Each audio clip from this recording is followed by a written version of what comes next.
Magandang gabi mga boss. Alright. Ito yung pinagdebatehan namin ni Boss Jerry Optioner, no?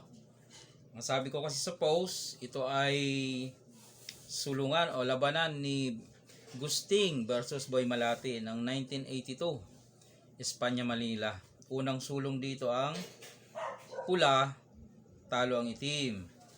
Ang kay Boss Jerry naman ay tabla. Okay. Then meron pa kaming pinagdebatehan dito na kung mag-tres-trese daw ang pula ay talo daw. Ang sabi ko naman, pag tres-trese kasi ang sinulong dito ng pula, tabla. Ang hinahanap natin ay panalo eh. Okay.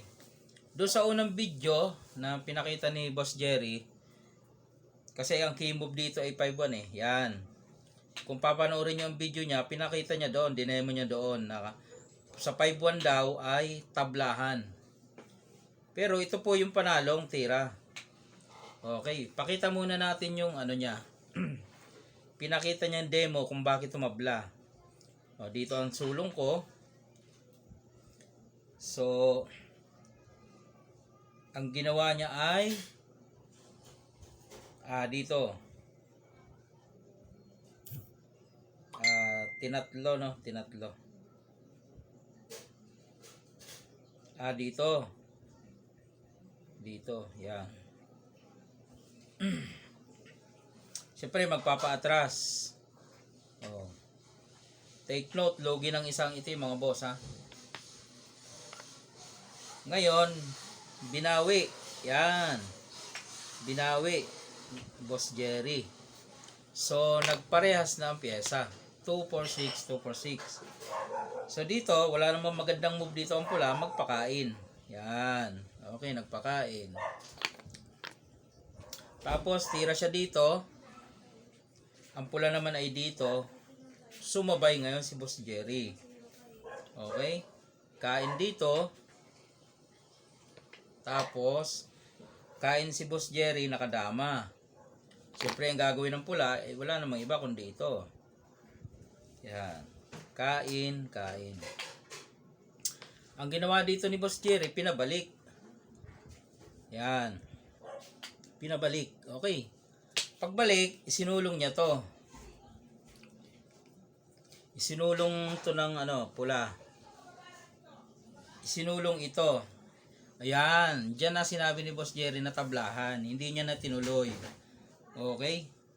Kung itutuloy mo yan, talo yan, Boss Jerry. Bakit? Oh. Siyempre, ang susulong dyan ay pula. Ha? Kasi pinabalik eh. Pula na ang susulong. Susulong dito ang pula, oh. Hindi mo kasi tinuloy eh, kaya sinabi mo lang na tabla. Susulong dito ang pula. Siyempre, dadama ka. Okay?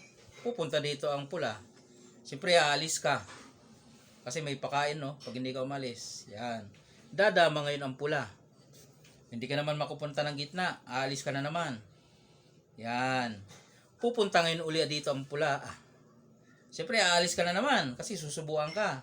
Pag alis mo, pupunta sa gitna. O, di ba? Agaw na ang gitna. Matatalo o hindi? O, saan ka dyan? O, mag-aabang ka. O, dito siya. Mag-aabang ka. Hindi mo na mababantayan yan. Kasi pag nakadama yan, alam naman sa mga damador yan, once na makadama na yan, nakuha pa ang center, ay talo. O. Diba? Talo. Yun ang talo doon, Boss Jerry. Hindi mo tinuloy eh. Dineclare mo agad ng tabla, ay may tira pa naman ang pula. Dapat ituloy natin para makita yung talagang kabuuan.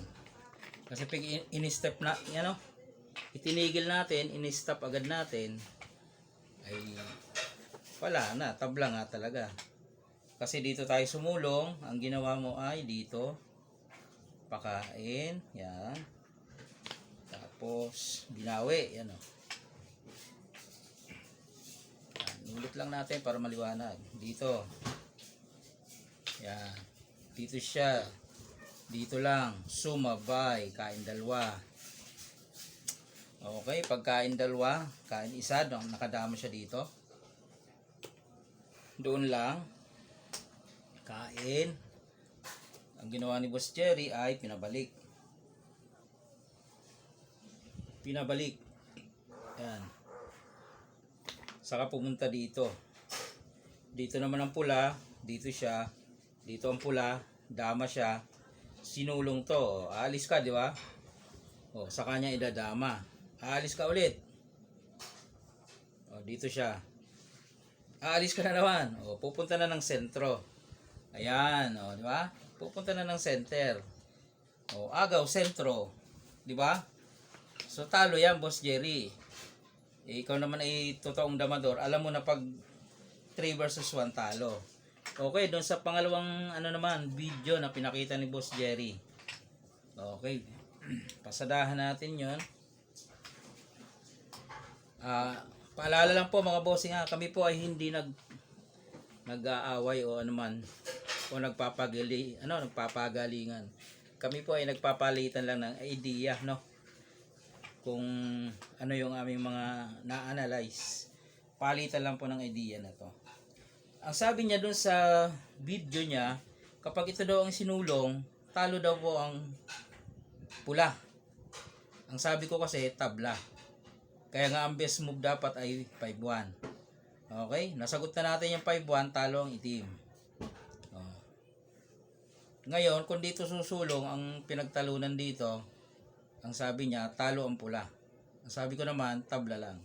Ang ginawa niyang solusyon ay ganito. Yan. Siyempre, kakain ng pula ng dalawa. Obligado yan eh.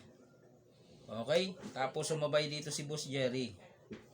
Tama ang sulong. Siyempre, hindi mo pwedeng kainin ng isa kasi may dos. So, dos ka, dos. Yun. Ngayon, kain si Boss Jerry ng 1, 2, 3. Nakadama siya. Ayan. Pagdating dito sa part na ito, nag-iwan na ng salita si Boss Jerry na kahit anong isulong ng pula, talo na. Yun, doon na naman, itinigil niya na naman doon, talo na. May sulong pa naman ang pula, hindi niya itinuloy. O baka hindi lang nakita, ano? Ganun talaga, sa larong dama, meron tayong hindi nakikita. Sa huli lang natin nare-realize. Ang sabi niya kasi, kahit anong isulong dito ng pula, talo na. Boss Jerry, ito ang sulong ng pula para hindi mo matalo. Ito ang hindi mo nakita. Ayan. Di ba? Dama mo, kakain dalawa. Oh. Siyempre, dalawa yan. Pag dito mo nilagay, ubos ka. Siyempre, doon mo ilalagay. Sa dulo. Di ba? Ayan dadama hindi mo nakita. Ayan dama siya, di ba? Paano mo tatalunin yan? Ay kung dito mo nilagay, baka ubos pa, di ba? Nandyan, Nandyan. Yan. Kung dito mo ilagay, baka naubos ka pa. Yan, tatatluhin. Siyempre, doon mo nilagay. Di tabla. Ayun. Yan ang side ko, bossing, Naglabas ka ng video, okay. Maganda yon, palitan nga ng idea Kumbaga, siyempre, malay mo, mali din talaga yung ko. Di ba?